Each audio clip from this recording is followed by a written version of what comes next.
Kegiatan monitoring dan evaluasi rencana aksi, pencegahan dan penindakan korupsi dihadiri oleh Sekretaris Daerah Kota Gorontalo Dr. Insinyur Haji Ismail Majid MTP, Inspektur Kota Gorontalo Nuryanto AK MKDev, dan Kepala OPD terkait dengan tindak lanjut rencana aksi KPK.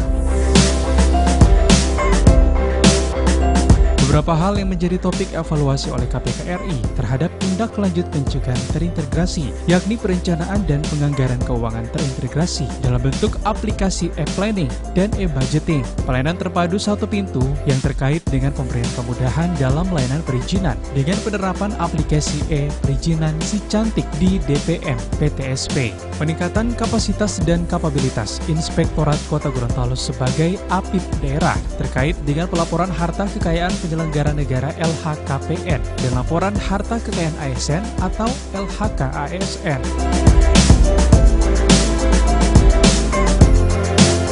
Di samping itu juga dievaluasi masalah pengendalian gratifikasi serta penguatan kelembagaan dan personil serta peran inspektorat sebagai APIP dalam pengawasan di daerah.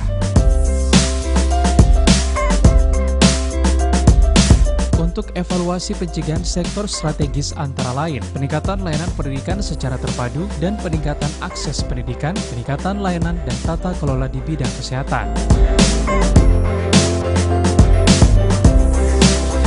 Acara ini dilaksanakan dengan kegiatan evaluasi langsung oleh tim Korsubga KPK RI Tri Gamareva dan Nexio dengan disertai tanya jawab dan bedah masalah tindak lanjut yang dihadapi SKPD dalam proses pencegahan korupsi di Kota Gorontalo.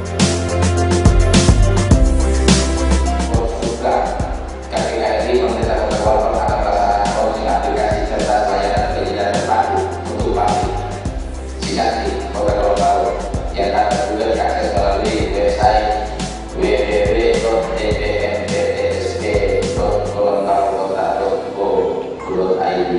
Aplikasi ini akan mendapat pemberian kemudahan bagi masyarakat untuk melakukan pengurusan berbagai macam perizinan dan non perizinan yang ada di wilayah Kota Gorontalo.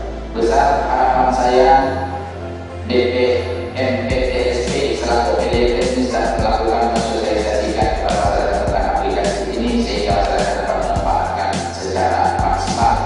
Karena kita ketahui bersama beberapa yang berpotensi korupsi itu kalau berdasarkan KPK juga saya terima tweeternya ya ada beberapa, makanya kita juga dari tahun selalu merilis tweeternya KPK beberapa yang rawan korupsi.